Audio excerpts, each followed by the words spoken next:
we are going to see two different kinds of diseases. Okay, one is acute diseases and second one is the chronic diseases. So before going to that, I would like to tell you few things, like, because these are the words which are added in the lesson, so I want you to have a good knowledge on these words also, so that it will be very useful to you. Right now, there are four stages. There are four stages of a disease. So whenever you get a disease and all, like, there are four stages in it. Okay, so the first stage is called as the infection. It's called as the infection. So what are the stages of disease? The first stage is the infection. So this infection, that means if a bacteria or if a disease causing organism goes inside your body, or if there is any entry of any microorganism into your body and it affects or infects the body, and that is called as the infection. Infection will be in many ways, right? We will discuss them later. So the first stage will be the infection. So in infection, a disease causing organism will enter into your body. The entry of a disease causing organism into the body is basically called as the infection, right? That is the first stage of the disease. And second stage of the disease is incubation.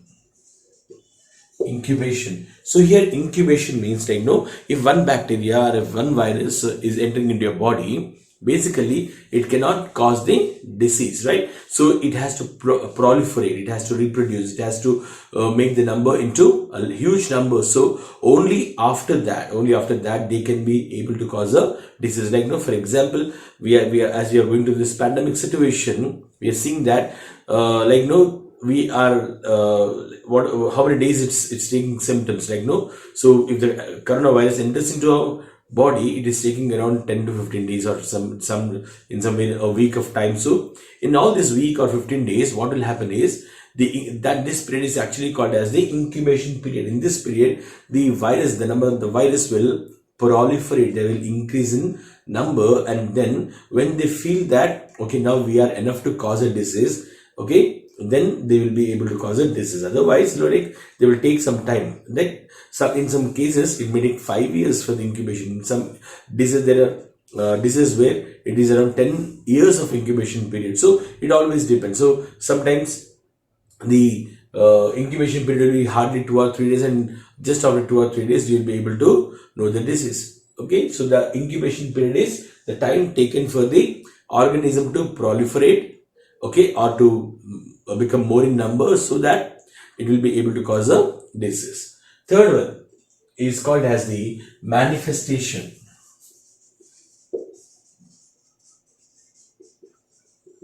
So now what is this manifestation?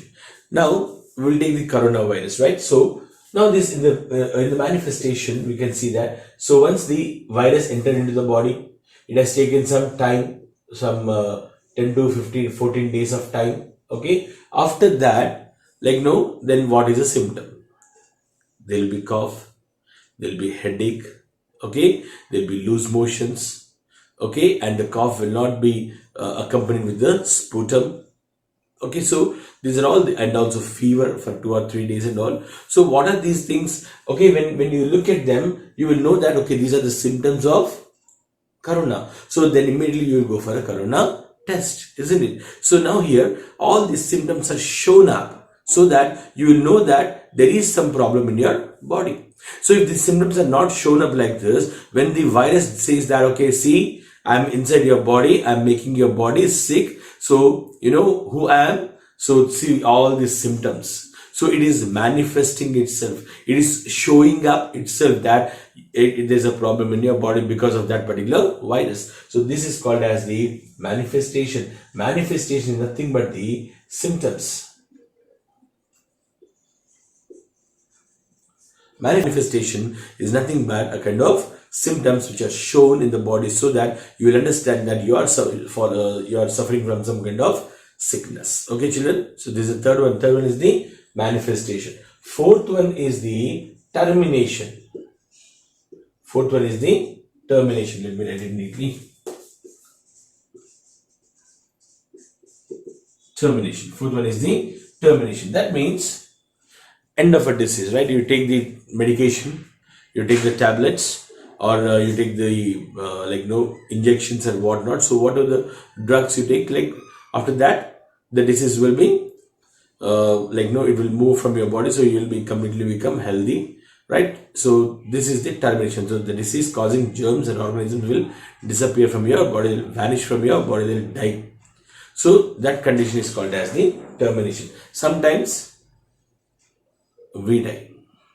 If there is no cure, we die. That is also the kind of termination of the disease. So these are the 4 stages of the disease, right? So now here, if you are not able to understand this, then what the next part we are going to see, that will not come into your mind. You will not be able to understand even that particular parts also. So now remember this one: infection, entry of virus, incubation, proliferation, reproduction, making a huge number, manifestation, showing the symptoms, termination, end of the disease, or end of the organism.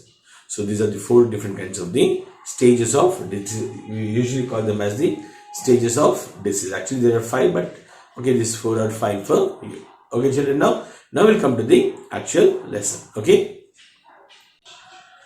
so the manifestation of a disease, the way the disease is shown up, no, it depends upon their time, right? So there's a time, incubation period. So maybe after 10 days you will see the symptoms, or maybe after 20 days you will see the symptoms, of maybe after 2 or 3 years also you will see the symptoms. And there are even diseases which take around 10 years for the symptoms to be shown, right? And there are some diseases which will start at a point of time and which will end at a point of time. So the duration is very short. Just assume we get the fever.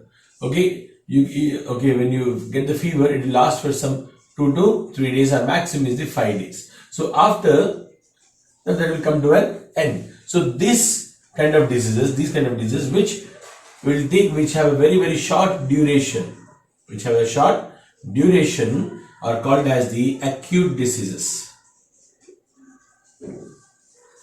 These are called as the acute diseases. Okay, so now there are some diseases. For example, diabetes. There are blood pressure, that is BP.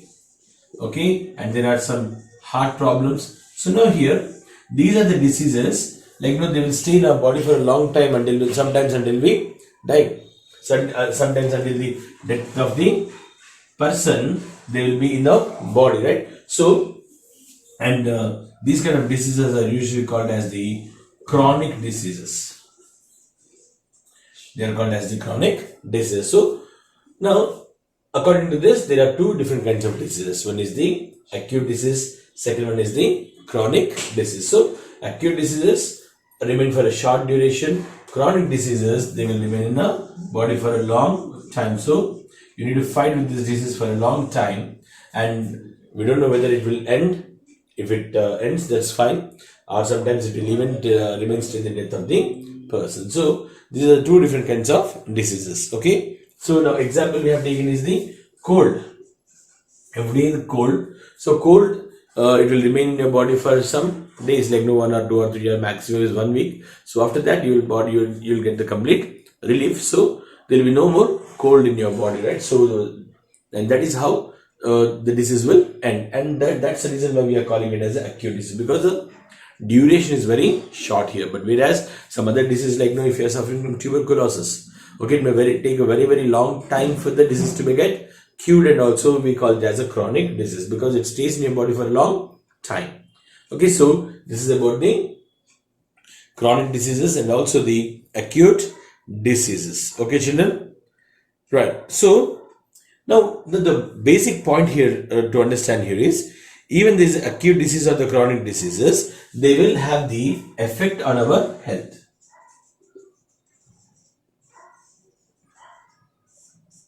They will show some kind of effect on our health. Okay, isn't it? So if you get fever and all, does it show a major effect on our body? No, it doesn't show a major effect. So only for 2 or 3 days you just suffer from sickness, and you not feel well. You'll not feel that energetic. Okay, you don't have the proper appetite. Okay, and you don't like to eat the food and all. So you'll suffer from body temperature, headache, and whatnot. So, but that will remain for a short duration, and also most importantly, you will not have any great effects on our health.